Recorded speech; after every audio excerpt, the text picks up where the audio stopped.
Hello दोस्तों, एक बार फिर आपका मास एकेडमी के ऑनलाइन पोर्टल पर स्वागत है। हम सभी लोग यूपी बोर्ड के क्लास 12th के स्टूडेंट्स के लिए जो केमिस्ट्री का केमिकल काइनेटिक्स अर्थात रासायनिक बलगतिकी जो चैप्टर चल रहा है, उस चैप्टर के अगले स्टेप पर हम लोग डिस्कस करेंगे कि अभिक्रिया के वेग स्थिरांक पर ताप का प्रभाव, कि अभिक्रिया के वेग स्थिरांक पर ताप का क्या प्रभाव पड़ता है, इसके बारे में चर्चा किया जाएगा। और इसके पहले के लेक्चर में हम लोगों ने वेग स्थिरांक के मात्रक का चर्चा किए हुए थे। वेग स्थिरांक का मात्रक क्या होता है, उसके लिए मैंने आपको बताया होगा कि वेग स्थिरांक के मात्रक को निकालने के लिए आपको अभिक्रिया की कोट ज्ञात होनी चाहिए। अभिक्रिया की कोट यदि आपको ज्ञात है तो आप आराम से उसके लिए वेग स्थिरांक के मात्रक को व्यक्त कर सकते हो। अब उसी वेग स्थिरांक के ऊपर ताप का क्या प्रभाव पड़ता है, इसका चर्चा हम लोग आज के टॉपिक में करेंगे। और एक बात याद रखिएगा, जब कभी भी वेग स्थिरांक पर ताप के प्रभाव की बात किया जाए तो आप दो बातों को दिमाग में रखेंगे। एक, ताप गुणांक की बात करेंगे, ताप गुणांक, और दूसरा अरेनियस का समीकरण। ताप गुणांक और अरेनियस का समीकरण, ये दो बातें यहां पर किया जाएगा। तो हमारा जो टॉपिक है वह है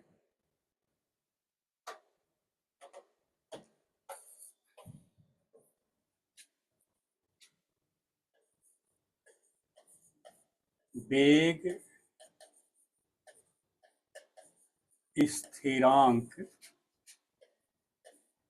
पर ताप का प्रभाव। वेग स्थिरांक पर ताप का प्रभाव, इफेक्ट ऑफ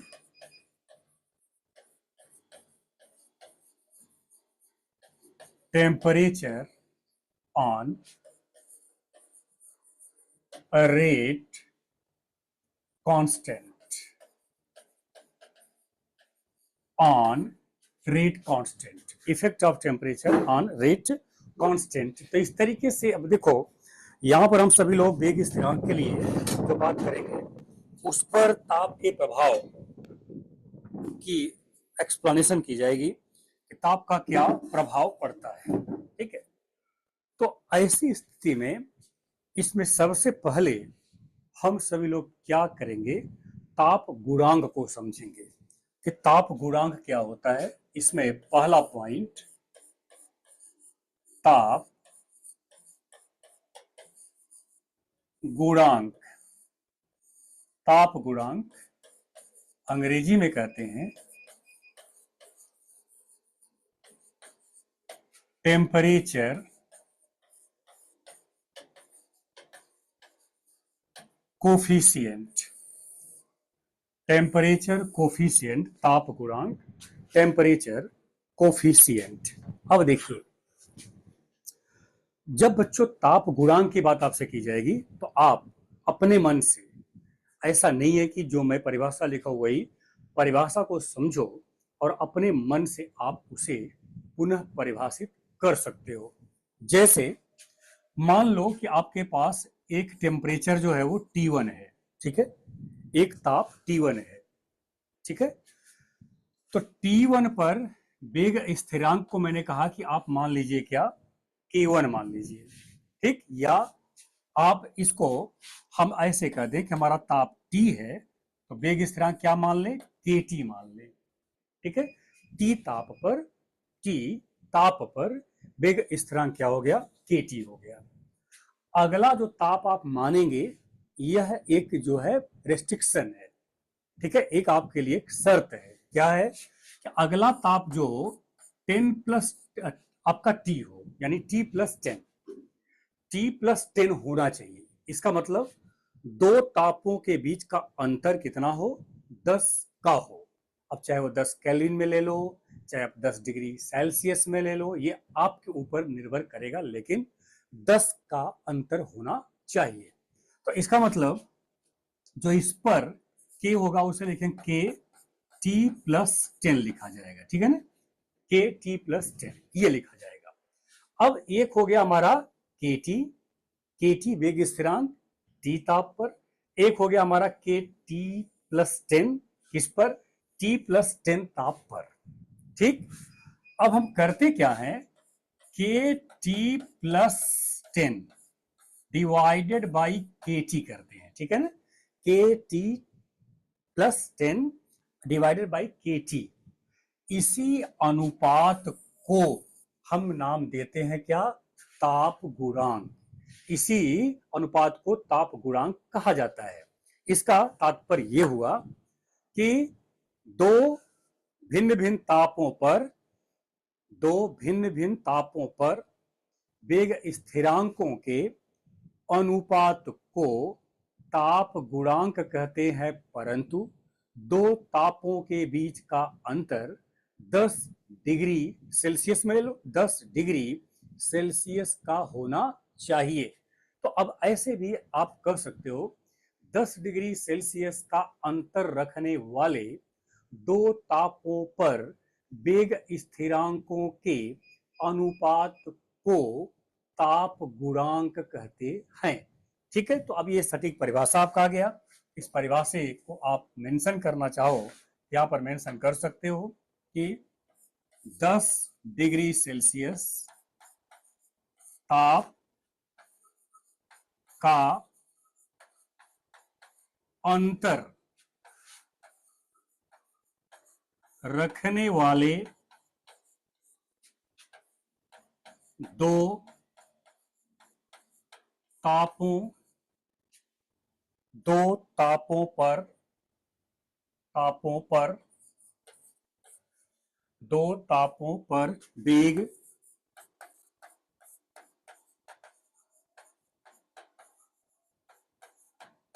स्थिरांकों के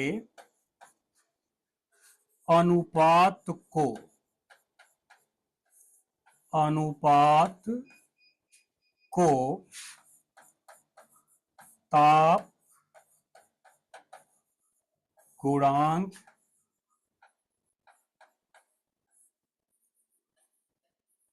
कहते हैं। ये हो गया आपका जो है, तो माना टी ताप पर, या इसको ऐसे लिख दो आप, टी डिग्री सेल्सियस ताप पर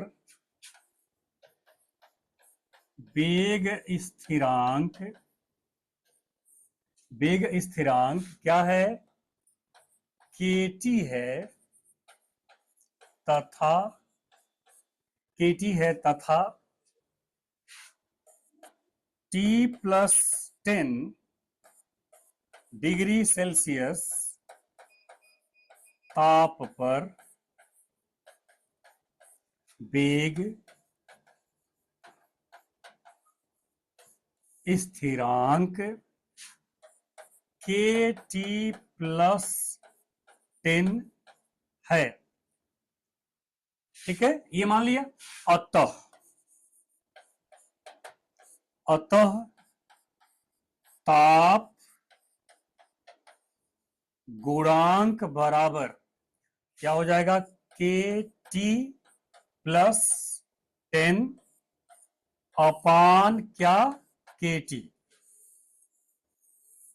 ठीक है, अब देखो यही शर्त लगा दो, यदि T बराबर 25 डिग्री सेल्सियस तो T+10 बराबर क्या हो जाएगा, बराबर हो जाएगा 35 डिग्री सेल्सियस। 10 का अंतर आया यहां पर। अब ये 10 का अंतर आ गया तो आप लिख सकते हो ताप गुणांक, ताप गुणांक बराबर लिखोगे K 35 अपान K 25। ये ताप गुणांक के दूसरे व्यक्त करने का तरीका। लेकिन याद रखिएगा, जैसा भी आप व्यक्त करिएगा, जिस ताप पर आप व्यक्त करिएगा, लेकिन दो तापों के बीच का अंतर 10 डिग्री का ही होना चाहिए। अब आप जानते हो कि हमारा जो केल्विन स्केल है, केल्विन स्केल पर लिखा जाएगा इसको ताप गुणांक बराबर, अगर हम इसमें 273 जोड़ दें तो क्या हो जाएगा, 308 हो जाएगा, डिवाइडेड बाई इसमें 273 जोड़ेंगे तो 298 हो जाएगा। ये केल्विन ताप पर मैंने लिख दिया K308 केल्विन पर और K298 केल्विन पर। तो इस तरीके से ताप गुणांक को आप परिभाषित कर सकते हो। अब बात आती है कि ताप गुणांक को परिभाषित करते समय दो तापों के बीच का अंतर 10 डिग्री का ही क्यों लिया गया, उसके पीछे भी कारण है कि जब प्रयोग किया गया तो क्या पाया गया कि 10 डिग्री का यदि हम ताप में वृद्धि करते हैं, अभिक्रिया का जो दर है, अभिक्रिया का दर दो गुना हो जाता है। इसका मतलब 10 डिग्री में परिवर्तन करने पर कुछ सार्थक परिवर्तन देखने के लिए मिलता है। ठीक है, इसलिए 10 डिग्री पर हम इसको परिभाषित करते हैं। ठीक है, तो मैंने क्या बोला, प्रत्येक 10 डिग्री, यानी आप अगर 10 डिग्री का ताप बढ़ाते हो, अभिक्रिया की दर 2 गुनी हो जाती है। ठीक है, कुछ केस में 3 गुनी भी हो जाती है। तो इसका मतलब हो गया कि अगर हम प्रत्येक 10 डिग्री सेल्सियस बढ़ाते जाएं तो अभिक्रिया की दर क्या होती जाएगी, दोगुनी होती जाएगी। अब इसके पीछे भी कारण है। माय डियर्स, आप ध्यान रखना, किसी भी आणविक रासायनिक अभिक्रिया या परमाणविक रासायनिक अभिक्रिया की जो बात हम लोग करते हैं, तो चूंकि यहाँ पर मुख्य रूप से हम आणविक रासायनिक अभिक्रियाओं की बात करते हैं जिसमें अभिकारक के अणु भाग लेते हैं, तो जब रासायनिक अभिक्रिया होती है तो उस दौरान अभिकारक अणुओं के बीच टक्कर होती है, और अभिकारक अणुओं के बीच जो टक्कर अर्थात कोलिजन होती है, उस कोलिजन के कारण ही पुराने बंध टूटते हैं और नए बंध का निर्माण होता है। यानी कि ओल्ड बॉन्ड ब्रेक करता है और न्यू बॉन्ड का फॉर्मेशन होता है। अब आप जरा ये कल्पना करो कि यदि हम ताप में वृद्धि करेंगे, अभिकारक अणुओं की गतिज ऊर्जा में क्या होगी, वृद्धि होगी, और गतिज ऊर्जा में यदि वृद्धि होगी तो साफ साफ बात ये आप कर सकते हो, उनके टकराने की प्रोबेबिलिटी भी क्या होगी, संभावनाएं भी क्या होंगी, बढ़ेंगी। और जब टकराने की संभावनाएं बढ़ेंगी तो अभिक्रिया के दर बढ़ने की भी संभावनाएं बढ़ेंगी। इसीलिए कहा जाता है कि जब ताप में वृद्धि करेंगे तो अभिक्रिया की दर में वृद्धि होती है, और जब 10 डिग्री का हम ताप बढ़ाएंगे उस दौरान लगभग 2 गुना या कुछ जगहों पर 3 गुना अभिक्रिया की दर में वृद्धि होती है। अब यहां पर आप लिख सकते हो प्रत्येक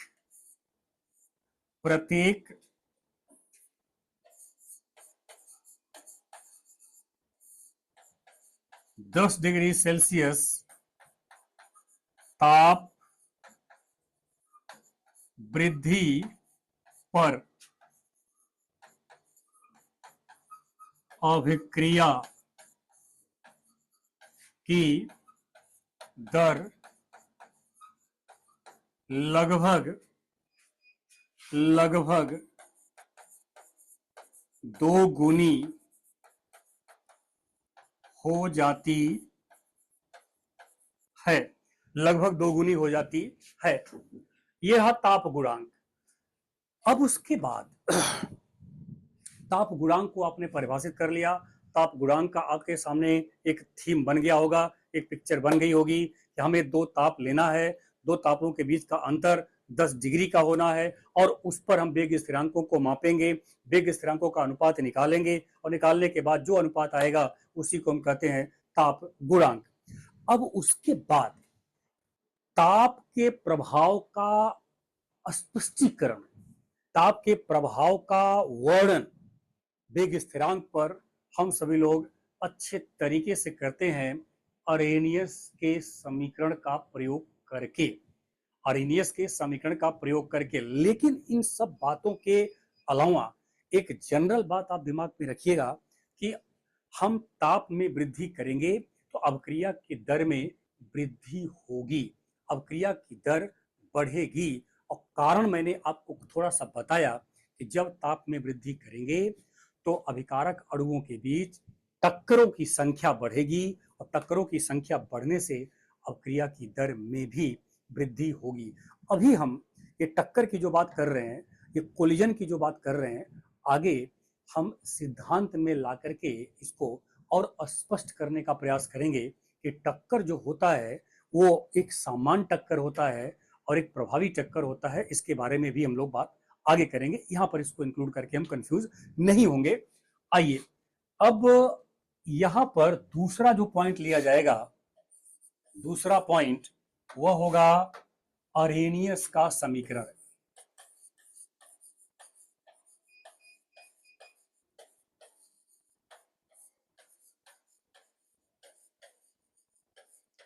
अरेनियस का समीकरण, अरेनियस का समीकरण, एक अरेनियस इक्वेशन,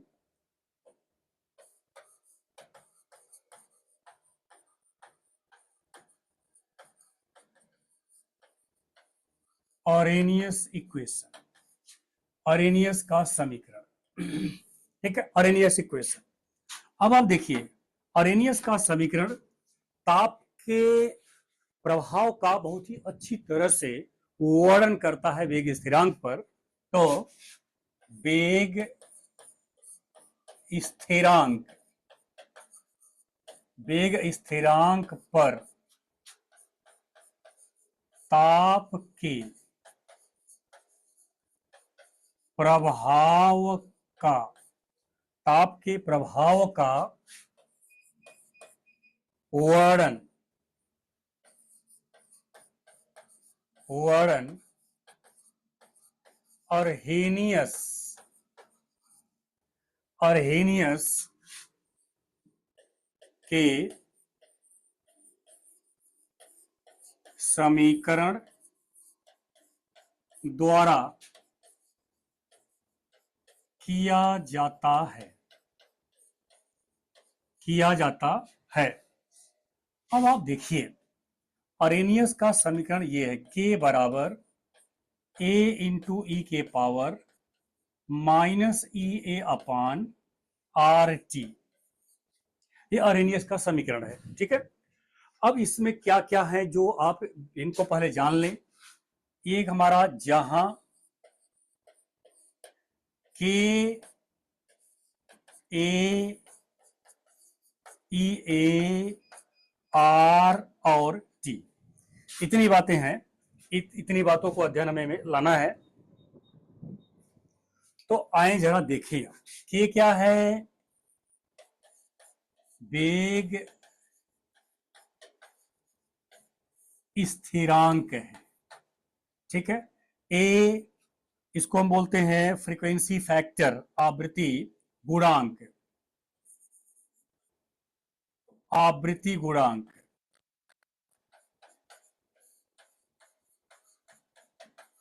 आवृत्ति गुणांक, फ्रीक्वेंसी फैक्टर,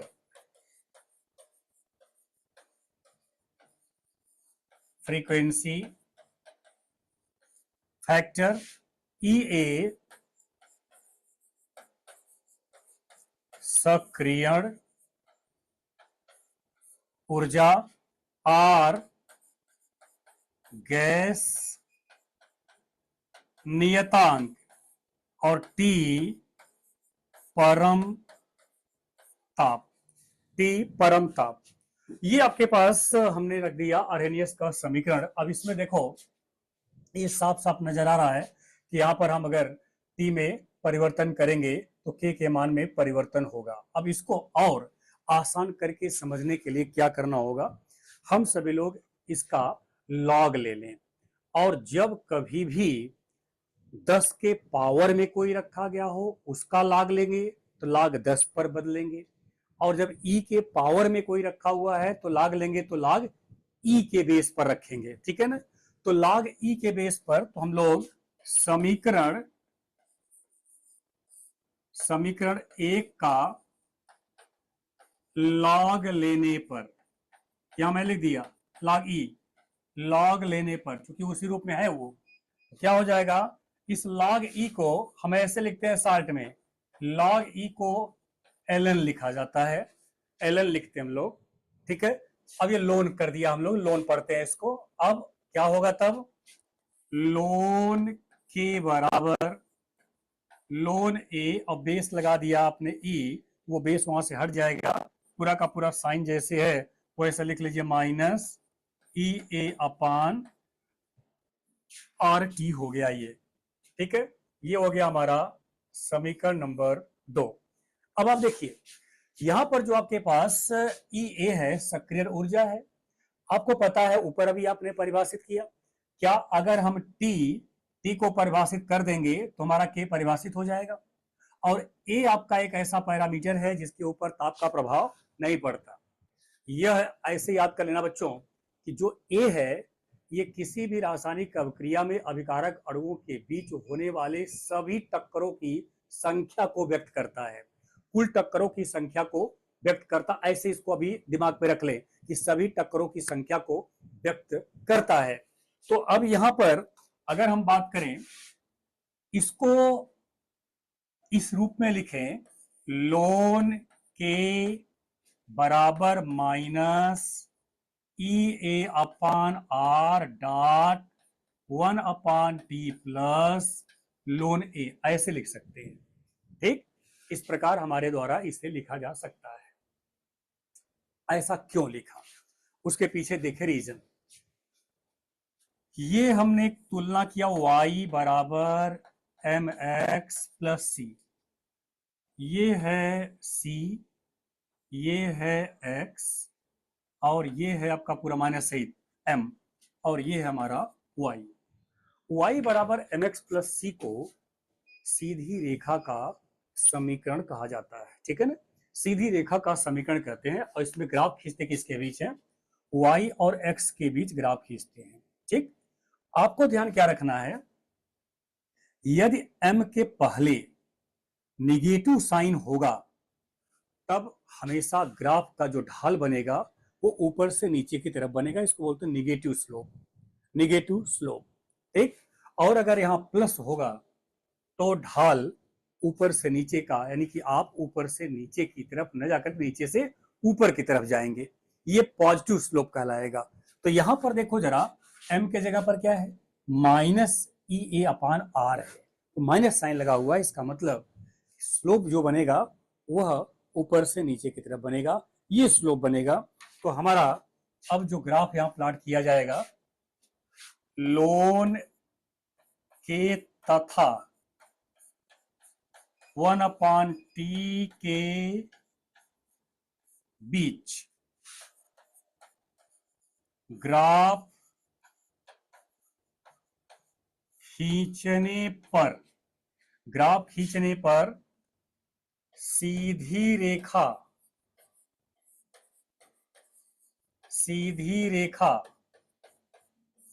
प्राप्त होती है, जिसका स्लोप प्रवणता ढाल स्लोप बराबर minus E A upon are, तथा अंतःखंड अंतःखंड बराबर लोन ए। ये आपका ग्राफ को खींचने के लिए उनके मान को दिखा दिया गया। हम क्या करेंगे, अपने कॉपी पर एक्स एक्सिस पर लेंगे 1/t, एक्स मान लिया, इसे y मान लिया, यहां लिखेंगे आप लोन के, ठीक है। अब वो सीधी रेखा प्राप्त होगी, अब वो सीधी रेखा देखिए ऐसे प्राप्त होती है, ये सीधी रेखा प्राप्त होती है, और इसको अगर पीछे बढ़ाएं आप, क्या करेगा, ये लोन के वाले अक्ष को काट देगा। तो मूल बिंदु से यहां तक की जो ये दूरी है, ये दूरी अंतःखंड कहलाता है, इंटरसेप्ट है ये, इंटरसेप्ट बराबर क्या हो जाएगा, लोन ए, और ये ढाल है तो ये आपका हो जाएगा स्लोप बराबर minus E A upon are. अब जरा देखिए, स्लोप यहां पर कैसे निकालते हैं, tan थीटा से निकालते हैं, tan थीटा। तो अगर यहां पर हम, ये हो गया हमारा, ये स्लोप हो गया, ठीक है। अब यहां पर अगर हम tan थीटा से निकालेंगे, ये हमारा हो गया लंब, ये हो गया हमारा क्या, आधार, लंब बटे आधार, तो उससे निकल जाएगा क्या, स्लोप। स्लोप की वैल्यू किसके बराबर है, माइनस ई अपान आर के बराबर है। तो इस तरीके से हम सभी लोग अगर स्लोप ज्ञात कर लेंगे, आर हमारा स्थिरांक है, तो हम ई ए के मान की गणना कर लेंगे। एक बात ध्यान देना, स्लोप जो आप निकालोगे वह निगेटिव मिलेगा, ये निगेटिव ऑलरेडी है, तो ई ए का मान क्या हो जाएगा, पॉजिटिव हो जाएगा, अर्थात धनात्मक हो जाएगा। तो इस तरीके से हम सभी लोग ई ए के मान की गणना कर सकते हैं, अर्थात सक्रिय ऊर्जा के मान की गणना हमारे द्वारा किया जा सकता है इस ग्राफ की सहायता से। एक बात और, ग्राफ खींचा हुआ है, हमने क्या लिखा था, लोन के बराबर, इसको ऐसे लिख लेता हूं, minus E A upon R dot 1/t plus ln A आपने लिखा हुआ था। इस लोन को यानी लॉग ई को लॉग 10 में बदलेंगे, क्या करेंगे हम लोग, 2.303 से गुणा करेंगे और लिखेंगे log 10 पर k बराबर minus E A upon R dot 1/t plus 2.303 log a, इसका भी बेस 10 हो जाएगा।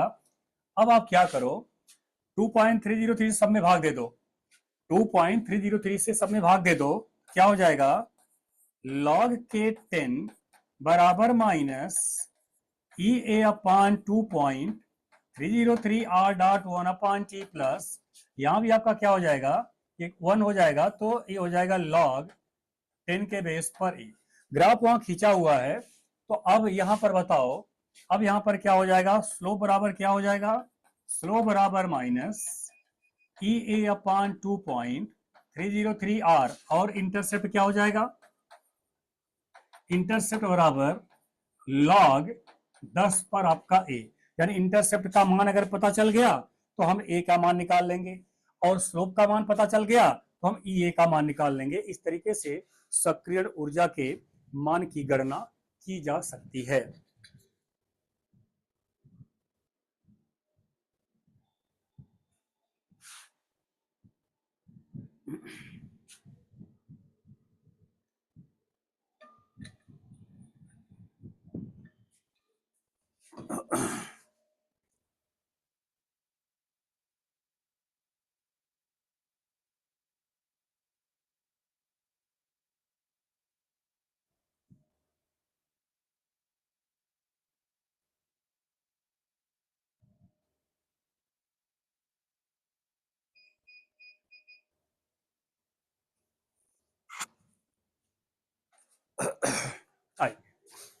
चलिए जरा ये कहानी हो गई, अब जरा देखो ये समीकरण नंबर यहां पर आपने 2 लिया है शायद, देखें जरा, ये समीकरण नंबर 2, समीकरण 2 को T1 तथा T2 ताप पर समीकरण 2 को, समीकरण 2 को निम्न रूपों में लिखा जा सकता है, लिखा जा सकता है। चलो भाई, अब लोन K1 लिखेंगे, ठीक है, ln K1 ln A plus minus E A upon R T1, यानी T1 ताप पर क्या हो जाएगा K1, और ये ध्यान में रखते हुए मैंने आपको बता दिया ई ए और ए ये ताप पर निर्भर नहीं होते, और तो आपका नियतांक है ही, वो भी ताप पर निर्भर नहीं होता। तो अब लिखेंगे लोन K2 बराबर ln A minus E A upon R T2, समीकरण नंबर 3, समीकरण नंबर 4। अब आप क्या करो, 4 माइनस 3 करना है। 4 माइनस 3, 4 में से 3 को हटा दीजिए, ठीक है। तो 4 माइनस 3 करेंगे तो क्या मिलेगा, ln k2 minus ln k1 बराबर ln a minus E A upon RT2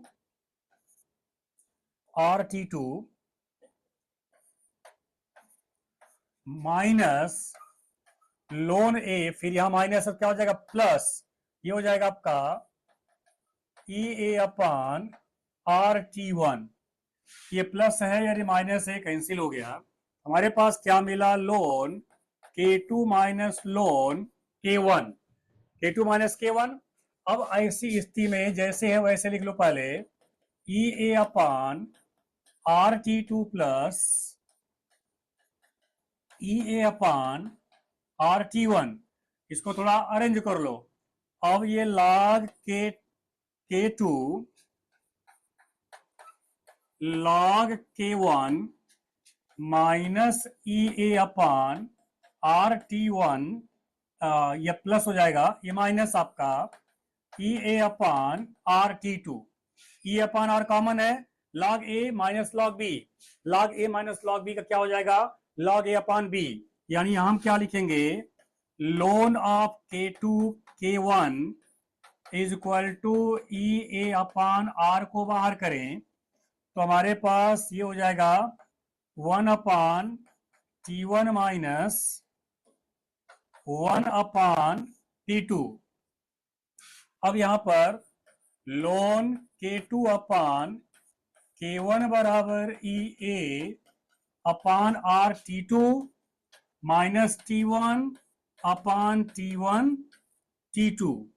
अब इसको ऐसे भी लिख सकते हो 2.303 log k2 अपान k1 के base 10 E A upon R T2 minus T1 T2। ठीक है, इसको ऐसे लिख सकते हो log k2 upon k1 base 10 E A अपान, इसको आप नीचे ले गए तो 2.303 आर हो जाएगा T2 माइनस T1 अपान T1 T2। इस तरीके से देखो जरा, T1 पर K1, T2 पर K2, आर स्थिरांक है ही तो ई ए के मान की गणना किया जा सकता है, अर्थात सक्रिय ऊर्जा के मान की गणना की जा सकती है। तो ये समीकरण नंबर आपका 5 होगा। तो समीकरण 5 से ई ए की गणना की जा सकती है, गणना की जा सकती है। यह रहा आपका ताप के प्रभाव का वर्णन किया गया कि अभिक्रिया की दर पर ताप का क्या प्रभाव पड़ेगा। अगर मैं इन फार्मूलों को छोड़ दूं, इन सूत्रों को छोड़ दूं, एक सामान्य बात दिमाग पे रखने के लिए बोलूं तो आप यही रखोगे कि ताप में वृद्धि करने पर अभिक्रिया की दर में वृद्धि होगी, क्योंकि अभिकारक अणुओं की गतिज ऊर्जा में वृद्धि होगी, अभिकारक अणुओं के बीच टक्करों की संख्या में वृद्धि होगी और टक्करों की संख्या पर ही अभिक्रिया की दर निर्भर होती है। इसलिए अभिक्रिया की दर में भी वृद्धि होगी यदि हम ताप में वृद्धि करेंगे तो। ये इसके पहले हम लोगों ने जो बातें किया, वेग स्थिरांक की बात की, वेग स्थिरांक के मात्रक की बात की, वेग स्थिरांक पर ताप का क्या प्रभाव पड़ेगा। और हम ये जानते हैं, ये हम शुरू में बता चुके हैं इधर कि पिछले लेक्चर में कि वेग स्थिरांक ही अभिक्रिया की दर को व्यक्त करता है। इसका मतलब वेग स्थिरांक का मान कम होगा, अभिक्रिया की दर कम होगी। वेग स्थिरांक का मान जैसे जैसे बढ़ेगा अभिक्रिया की दर में उसी तरीके से वृद्धि देखने के लिए मिलेगी। इन सब बातों के बाद अब हम लोग इस चैप्टर के अगले कड़ी पर चलेंगे। जो अभी तक हम लोग वेग स्थिरांक या वेग को या द्रव्यानुपाती क्रिया नियम को या वेग नियम को व्यक्त करने का प्रयास किए थे, उन्हीं का उपयोग करते हुए आगे अब हम बात करेंगे अभिक्रिया की आणविकता क्या होती है। अभिक्रिया की आणविकता क्या होती है, अर्थात मॉलिक्यूलरिटी ऑफ रिएक्शन क्या होता है और मॉलिक्युलरिटी ऑफ रिएक्शन को कैसे हम पता कर सकते हैं, ये हम लोग आज सीखने का प्रयास करते हैं इस लेक्चर के अगले स्टेप पर। तो आए यहां पर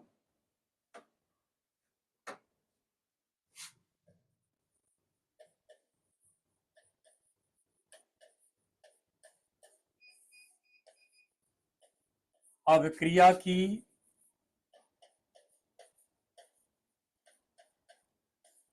आणविकता,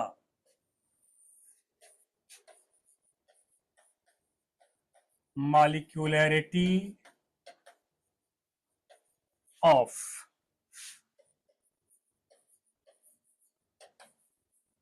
रिएक्शन, मॉलिक्यूलरिटी ऑफ रिएक्शन, अभिक्रिया की आणविकता, मॉलिक्यूलरिटी ऑफ रिएक्शन। ठीक है, देखो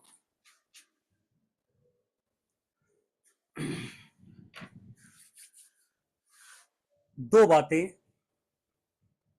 हम लोग अभिक्रिया के संदर्भ में करेंगे। एक, आपसे पूछा जाए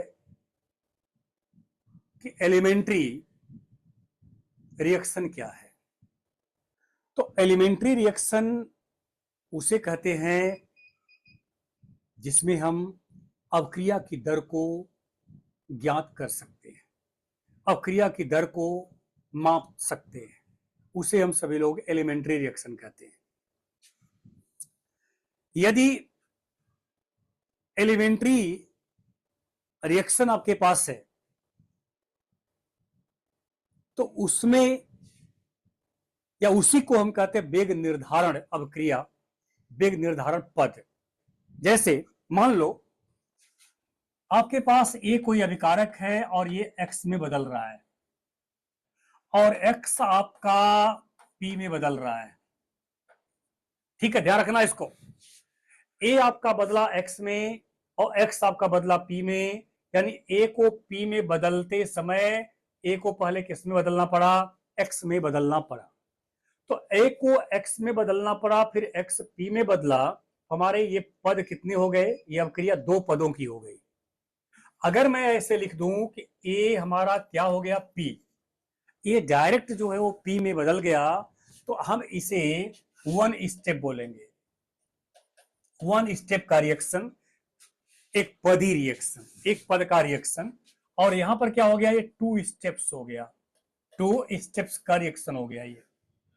अब अगर एक ही स्टेप की अभिक्रिया है तो उसी स्टेप में हम अभिक्रिया की दर को माप सकते हैं, तो वह एलिमेंट्री हो गया। अगर यहां पर आपका ये दो पदों में है और मैं बोला ये हमारा स्लो है और ये हमारा क्या है, फास्ट है, स्लो और फास्ट, अभिक्रिया की दर का जो निर्धारण होता है वह हमेशा स्लो स्टेप में होता है। ठीक है, स्लो स्टेप में, तो ये स्लो स्टेप वाला हमारा कहलाएगा एलिमेंट्री स्टेप, एलिमेंट्री स्टेप के नाम से जानेंगे। इसी एलिमेंट्री स्टेप को बोलेंगे वेग निर्धारण पद।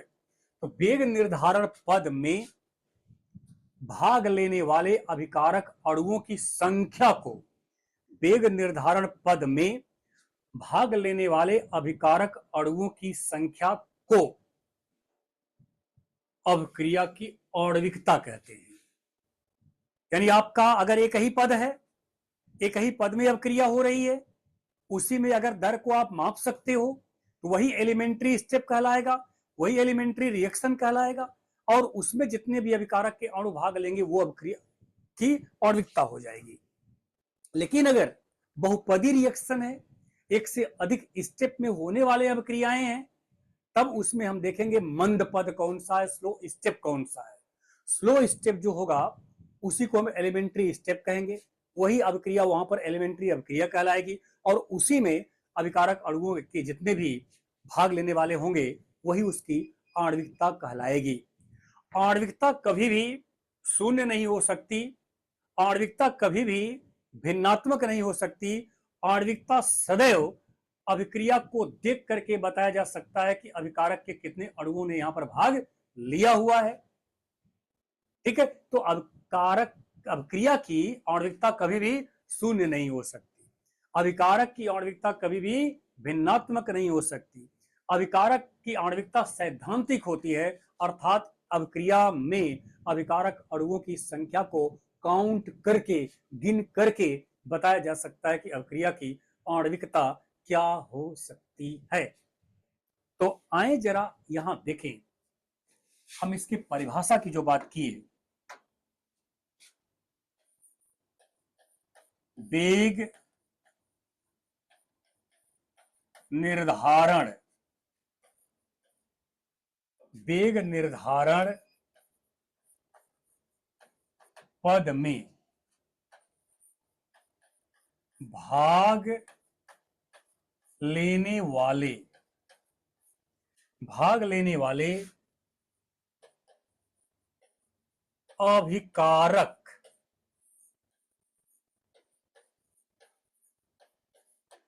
अणुओं, अभिकारक अणुओं की संख्या, अभिकारक अणुओं की संख्या को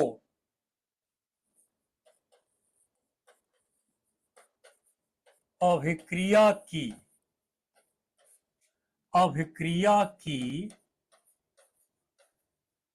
आणविकता, अभिक्रिया की आणविकता कहते हैं, अभिक्रिया की आणविकता कहते हैं। जैसे देखो आप, N2O5 NO2 2NO2 plus half O2, ये लिखा गया। इसमें अभिकारक कौन है? इसमें अभिकारक N2O5 है, और इसका कितना अणु, N2O5 अपने आप एक अणु है, एक मॉलिक्यूल है, एक अणु यहां भाग ले रहा है। तो जब किसी अभिक्रिया में अभिकारक का एक अणु केवल भाग लेगा और वह मंद पद होगा, वह एलिमेंट्री रिएक्शन होगा, तो हम उसे बोलेंगे एकाणुक अभिक्रिया, यूनिमॉलिक्यूलर रिएक्शन। यूनिमॉलिक्यूलर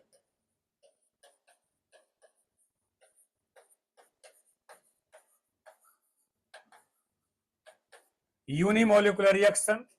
और उसके बाद नंबर 2, अगर मैं कहूं H2 प्लस I2 2HI, तो हम यहां पर क्या लिखेंगे? एक अणु H2 का, एक अणु I2 का, कितने अणु यहां भाग ले रहे हैं? 2, तो इसको बोलेंगे द्विआणुक बाइमॉलिक्यूलर रिएक्शन, बाइमॉलिक्यूलर रिएक्शन, बाइमॉलिक्यूलर रिएक्शन। और उसके बाद number 3, 2SO2 plus O2 2SO3। यहां देखें आप, अभिकारक के अणु कितने हो रहे हैं? SO2 के 2 अणु, O2 का 1 अणु, कुल अणुओं की संख्या 3। तो इसे बोलेंगे आप ट्राइमॉलिक्यूलर रिएक्शन, ट्राइमॉलिक्यूलर रिएक्शन। ये आपके पास अभिक्रिया के आणविकता के आधार पर हम लोग बात कर सकते हैं। और इससे, इसके ऊपर अगर टेट्रा, पेंटा, ऐसा भी आप दिमाग में रख सकते हो, लेकिन याद रखिएगा कि आणविकता 3 से अधिक अगर होती है तो अभिक्रिया के होने की संभावनाएं बहुत कम हो जाती है, इसलिए उच्च अणुक रासायनिक अभिक्रियाएं बहुत कम ज्ञात होती हैं। इस तरीके से आप, मैंने एक सामान्य आपके लेवल पर बात कर दिया कि हमारे पास यूनिमॉलिक्यूलर रिएक्शन, बाइमॉलिक्यूलर रिएक्शन, ट्राइमॉलिक्यूलर रिएक्शन, अर्थात ये जो अभिक्रियाएं हैं, एक अणु भाग ले रहा है, 2 अणु भाग ले रहा है और 3 अणु भाग ले रहा है। अब यहां पर एक सबसे महत्वपूर्ण बात आपको दिमाग में रखनी है कि अभिकारक के अणुओं की संख्या हमेशा पूर्ण संख्या के रूप में होनी चाहिए। अगर कोई रासायनिक अभिक्रिया लिखी हुई है, उसमें अभिकारक के अणु भिन्नात्मक रूप में लिखे हुए हैं, तो आप उपयुक्त गुणक से गुणा करके उसे पूर्ण संख्या में बदलने के बाद उसकी आणविकता को निर्धारित करोगे। फिर से मेरी बात को ध्यान में रखिएगा कि अभिकारक अणुओं की संख्या हमेशा पूर्ण संख्या में लिखी होनी चाहिए। यदि मान लो कोई रासायनिक अभिक्रिया आपके सामने आ जाए, वो भिन्नात्मक रूप में लिखा हुआ है, तो आप उसे पहले पूर्ण संख्या में परिवर्तित करेंगे अपने मन से, उसे किसी भी उपयुक्त गुणक से, निम्न जिसको बोलते हैं निम्न फैक्टर से गुणा करके उसे होल नंबर में कन्वर्ट कर लीजिए, और कन्वर्ट करने के बाद अब वहां पर काउंट कर लीजिए कितने अभिकारक के अणु अभिक्रिया में भाग ले रहे हैं। ठीक है, प्रत्येक अणु, ध्यान रखना, प्रत्येक अणु जो है होल नंबर में होना चाहिए, प्रत्येक अणु होल नंबर में होना चाहिए। पूरी आणविकता होल नंबर की बात तो अलग हो गई। जब आपके पास एक से अधिक अणु आप दिखाई दे रहे हैं और सब भिन्नात्मक रूप में लिखे हुए हैं, तो उनको आप क्या करोगे, पहले होल नंबर में परिवर्तित करोगे, क्योंकि अणु भिन्नात्मक नहीं हो सकता, मोल भिन्नात्मक हो सकता है, मोल आपका आंशिक हो सकता है, लेकिन अणु जो होगा वो आपका पूर्ण रहेगा हमेशा, एक अणु संपूर्ण अणु होगा। हम आणविकता अणुओं के आधार पर भी परिभाषित कर रहे हैं, न कि मोलों के आधार पर परिभाषित कर रहे हैं। अब उसके बाद यहां देखें करेक्टर, ऑर्डर का, आणविकता का करेक्टर क्या है, इसके लक्षण क्या है, उसके बारे में हम चर्चा करेंगे। आइए लक्षण की बात करते हैं। लक्षण इसका क्या होगा, नंबर 1, वेग निर्धारण पद में, या ऐसे लिख दो, यह वेग निर्धारण पद में भाग लेने वाले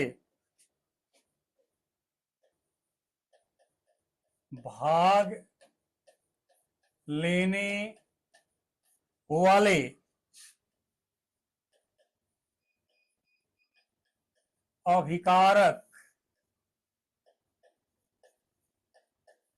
अणुओं की संख्या के बराबर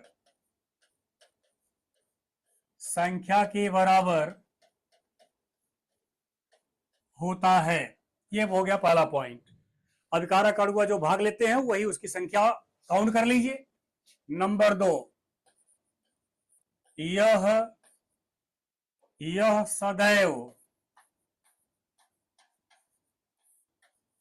सदैव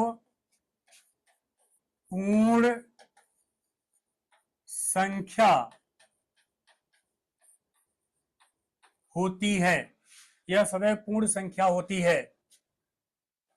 नंबर 3, यह भिन्नात्मक नहीं हो सकती है। नंबर 4, यह सैद्धांतिक, थ्योरेटिकल, यह सैद्धांतिक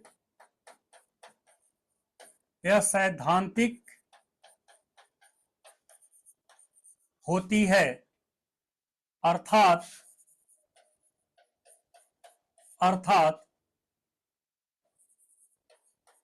अणुओं की संख्या गिनकर इसका निर्धारण किया जा सकता है।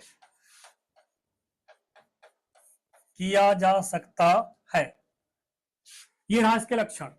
आणविकता के लक्षण आपको इस तरीके से दिमाग में रखने होंगे कि शून्य नहीं होगी, भिन्नात्मक नहीं होगी, पूर्ण संख्या होगी, गिन करके इसको हम बता सकते हैं अभिक्रिया की आणविकता क्या है।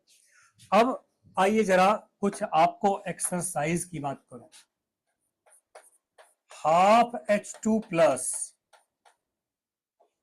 हाफ I2 बराबर HI, इसकी आणविकता आपको बतानी है।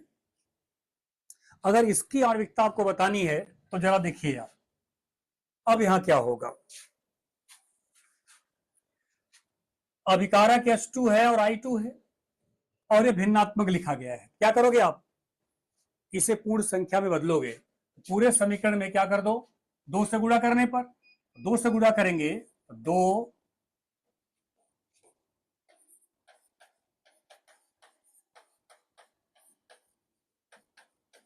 2 से गुणा करने पर 2/2 1 हो गया H2, 2/2 1 हो गया I2, और यहाँ 2 हो जाएगा 2HI। आणविकता कितनी हो जाएगी? मॉलिक्यूलरिटी बराबर क्या हो जाएगी? यहाँ पर 2। इस तरीके से आप आणविकता का निर्धारण यहां पर कर सकते हो। ठीक, अब उसके बाद जब आणविकता निकल गई तो अगला कड़ी जो आता है वो अभिक्रिया की कोटि क्या होती है, ऑर्डर ऑफ रिएक्शन।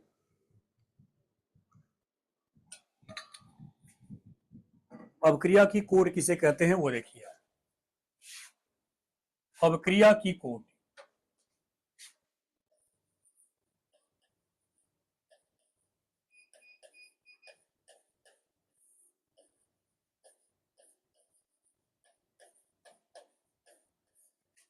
अभिक्रिया की कोटि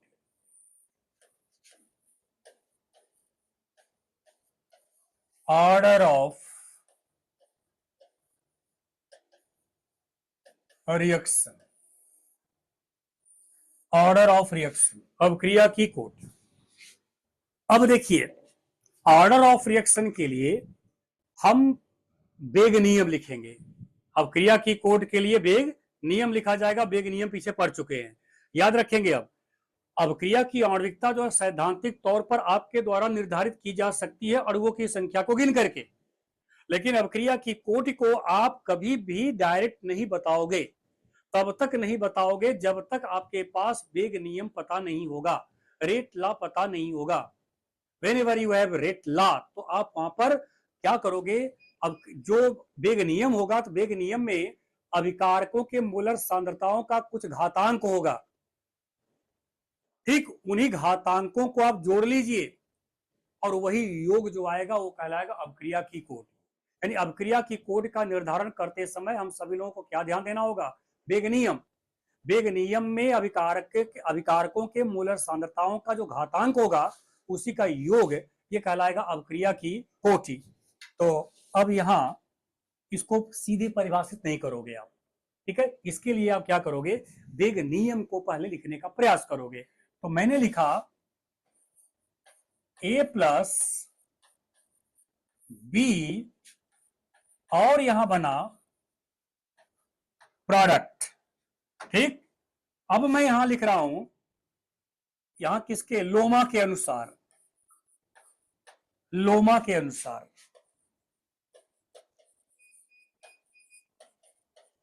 लोमा के अनुसार, लोमा का मतलब L for law, O for of, M for mass, A for action, law of mass action, द्रव्य अनुपाती क्रिया नियम के अनुसार। ठीक है ना। लोमा के अनुसार अगर लिखना होगा तो दर लिखेंगे हम लोग, दर proportional to active mass of A के पावर A और एक्टिव मास ऑफ B के पावर B। या हम दर लिखेंगे तो बराबर क्या? K active mass of A के पावर A और एक्टिव मास ऑफ B के पावर B। ये लोमा बोल रहा है। लोमा क्या बोल रहा है कि जो घातांक है वो उसका स्टोइचियोमेट्री होगा और उसके मोलों की संख्या को व्यक्त करेगा। लेकिन अगर हम यहां पर हम लिखें वेग नियम के अनुसार, वेग नियम के अनुसार दर प्रोपोर्शनल टू A के पावर M और B के पावर N लिखा मैंने। यानी हम प्रयोग द्वारा ये पाए, सैद्धांतिक द्वारा ये पाए, यानी द्रव्यानुपातिक क्रिया नियम के द्वारा ये मिल रहा, ये लिखा मैंने, और वेग जो हमने प्रयोग किया, प्रयोग द्वारा हमको ये मिला। तो हम क्या लिखेंगे? दर बराबर के एक्टिव मास ऑफ A के power M, active mass of B के पावर N। ठीक है, ये लिखा गया। अब दर बराबर जब आपने ये लिखा तो अब यहां पर जो देखिए घातांक कितना है, अभिकारक का A का घातांक M है, B का घातांक N है, और चूंकि यहां गुणा है तो गुणनफल है ना, तो गुणनफल में घातांक क्या होते हैं? जुड़ते हैं। तो घातांकों का योग, घातांकों का योग ही अभिक्रिया की कोटि कहलाती है। घातांकों का योग अभिक्रिया की कोटि कहलाती है। तो अब हम सभी लोग वेग समीकरण, ये वेग समीकरण भी है, रेट इक्वेशन भी है, ये वेग समीकरण में उपस्थित अभिकारकों के मोलर सांद्रताओं के घातों के योग को, वेग समीकरण में उपस्थित अभिकारकों के मोलर सांद्रताओं के घातांकों के योग को अवक्रिया की कोटि कहते हैं। यानी अब यहां पर आप कोटि का परिभाषा आपके द्वारा लिखा जा सकता है। क्या लिखा जा सकता है? अतः यहां पर मैं लिख रहा हूं कोटि बराबर, यानी ऑर्डर बराबर m प्लस, यानी मैं लिख दिया ऑर्डर बराबर m प्लस m, अवक्रिया की कोटि। तो अब आप जरा देखिए, इसको अगर लिखना होगा तो लिखेंगे वेग समीकरण में उपस्थित अभिकारकों के मोलर सांद्रताओं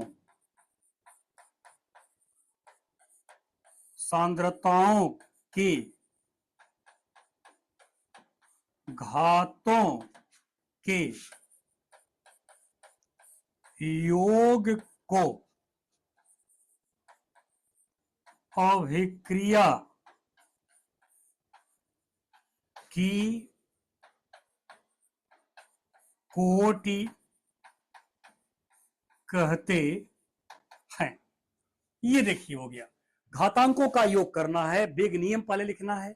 वेग नियम में जो अभिकारकों के मूलर सांद्रताओं का जो घातांक होगा उनको आप जोड़ लीजिए, वही अभिक्रिया की कोटि कहलाती है। अब आइए जरा देखिए, यहां कंडीशन लगा देते हैं। m प्लस एन को आपने परिभाषित किया, m प्लस एन को आपने परिभाषित किया, क्या है? अभिक्रिया की कोटि है। अब अगर ये अभिक्रिया की कोटि है तो इसमें क्या क्या परिस्थितियां बन सकती हैं, आओ मैं आपको सिखाता हूं। इसमें पहली परिस्थिति, यदि m प्लस एन बराबर 0, m प्लस एन बराबर 0, तो ऐसी अभिक्रिया, अर्थात अभिक्रिया की कोटि क्या हो जाए? शून्य हो जाए। तो ऐसी अभिक्रिया को कहते हैं शून्य कोटि की अभिक्रिया, zero order reaction. Zero order reaction ये लिखा जाएगा आपका जीरो ऑर्डर रिएक्शन, शून्य कोटि की अभिक्रिया। अब इसमें दूसरा कंडीशन वही है, क्या? m प्लस एन बराबर 1, m प्लस एन बराबर 1, ठीक है। तो m प्लस एन बराबर 1 आ गया, जिसे बोलेंगे प्रथम कोटि की अभिक्रिया, फर्स्ट ऑर्डर रिएक्शन। तो ये आपका first order reaction, first order reaction. उसके बाद नंबर 3, m प्लस एन बराबर 2, m प्लस एन बराबर 2, तो आपका क्या हो जाएगा? ये हो जाएगा second order reaction, second order reaction. और उसके बाद अगर ये नंबर 4, m प्लस एन बराबर 3, तो क्या पढ़ेगा रे बाबा? थर्ड ऑर्डर रिएक्शन पढ़ेगा इसको, थर्ड ऑर्डर रिएक्शन। ये थर्ड ऑर्डर रिएक्शन आपका कहलाएगा। और पांचवा कंडीशन में अगर लगा दूं m प्लस एन बराबर n, ऐसे को साफ साफ लिखेंगे nth order reaction, nth order reaction के नाम से जानेंगे। अब देख लो, n बराबर 0 हो सकता है, n बराबर 1 हो सकता है, n बराबर 2 हो सकता है, n बराबर 3 हो सकता है। तो nth ऑर्डर का रिएक्शन, nth कोटि की अभिक्रिया ये कहलाएगी। आइए बच्चों थोड़ा सा और डीप में चलते हैं। अब इसमें देखो, अभिक्रिया की कोटि की परिभाषा की बात जहां तक है, अभिक्रिया की कोटि का परिभाषा अगर पूछेगा तो आप यहां से स्टार्ट करोगे, यहां से आप स्टार्ट करके और तब आकर के अंत में इसका परिभाषा आप लिखोगे। जितना आपके पेपर में क्वेश्चन पूछा जाए उतना ही आंसर आपको लिखना है, उससे फालतू बहकाने की कोई जरूरत आपको नहीं है। टू द पॉइंट आप मेंशन करिएगा, ठीक है, आपका मार्किंग जो होती है वो स्टेप वाइज मार्किंग होती है, इसलिए आप टू दी पॉइंट रहें, ज्यादा बकवास इसमें करने की कोई जरूरत नहीं है, उसमें पन्ना भरने से आपको नंबर नहीं मिलने वाला है, यह भी बात आप ध्यान में रखिएगा। आप केमिस्ट्री हो, फिजिक्स हो, मैथमेटिक्स हो, ये सब चीजें ऐसी है, ऐसे सब्जेक्ट है जहाँ टू दी पॉइंट आप लिखिए, जो पूछा गया उतना ही केवल आपको लिखना है, उससे बियॉन्ड आपको नहीं जाना है, उससे कोई फर्क नहीं पड़ने वाला, उससे आपके नंबर में कोई बढ़ोतरी नहीं होने वाली है, इसलिए हम अपना टाइम भी वेस्ट करेंगे, अपना पेज भी हम लॉस करेंगे और मीनिंग कुछ भी नहीं निकलेगा। अब आइए इसका लक्षण क्या होगा, इसका लक्षण देखिए आप, इसका लक्षण क्या, कैरेक्टर क्या होगा, यह घातांकों का योग है, वेग समीकरण में उपस्थित घातांकों के योग के बराबर होता है, ये पहला पॉइंट हो गया। यह वेग समीकरण में उपस्थित अभिकारकों के अभिकारकों के मोलर मोलर सांद्रताओं के घातांकों के योग के बराबर होता है, बराबर होता है। नंबर 2, यह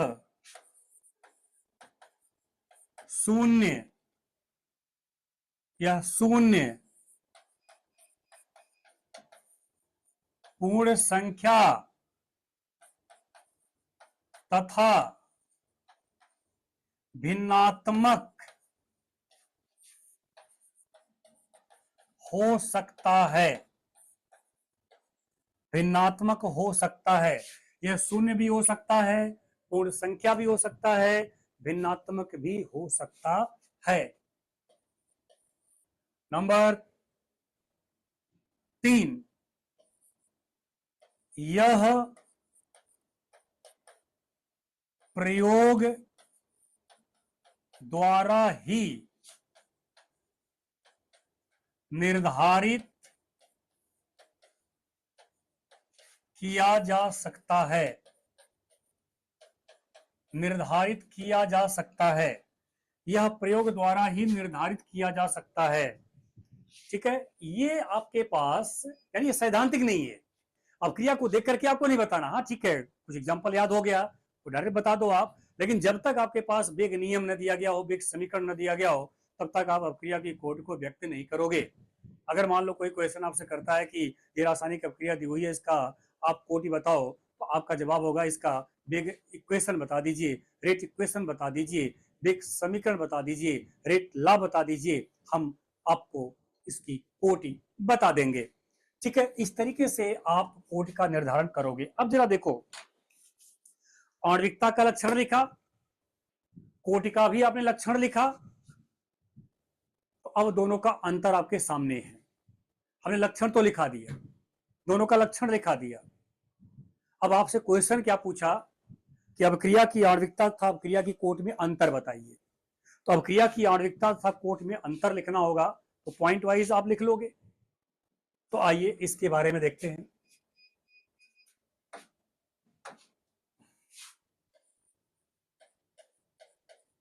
कोटि तथा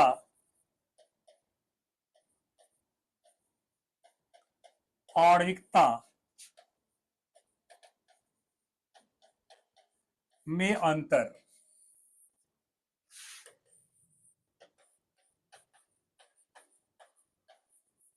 differences between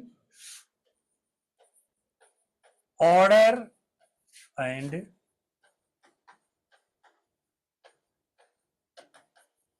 molecularity, difference between order and molecularity. अब यहाँ पर ऑर्डर और मॉलिक्युलरिटी का डिफरेंस लिखते समय आप ऐसा कॉलम यूज कर लीजिए। एक तरफ लिखो मॉलिक्युलरिटी, एक तरफ लिख दो ऑर्डर। अब यहां पर नंबर 1 की बात करो, यह वेग निर्धारण पद में उपस्थित अभिकारक अणुओं की संख्या के बराबर होता है। संख्या के बराबर होता है। यहां नंबर 1, यह वेग समीकरण में उपस्थित अभिकारकों के मोलर सांद्रताओं के घातांकों के योग के बराबर होता है। घातांकों के योग के बराबर होता है। ये देखिए पहला अंतर आ गया। अब उसके बाद दूसरा अंतर, यह शून्य नहीं हो सकता है। नंबर 2, यह शून्य हो सकता है। नंबर 3, यह भिन्नात्मक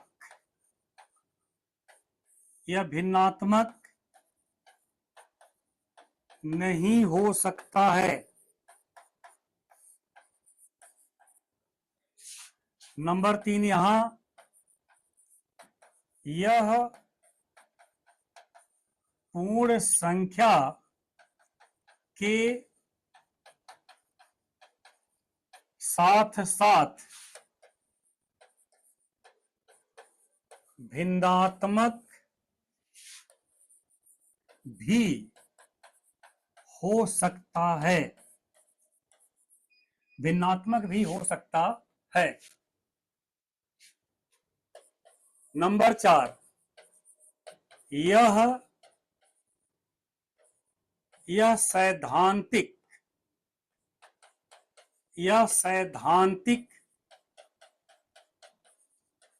होता है। यह सैद्धांतिक होता है। नंबर 4 यहां, यह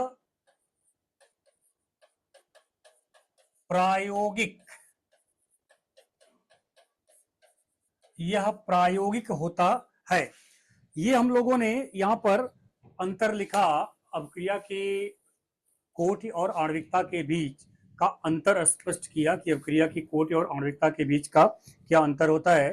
तो एक बात आप फिर से याद रखिएगा कि एलिमेंट्री स्टेप या एलिमेंट्री अभिक्रिया, यानी ऐसी अभिक्रिया जिससे वेग का निर्धारण किया जा सकता हो, वो सभी हमारे कहलाते हैं एलिमेंट्री अभिक्रिया। या अगर कोई बहुपदी रिएक्शन है तो उसमें जो मंद पद होगा वही कहलाएगा एलिमेंट्री स्टेप।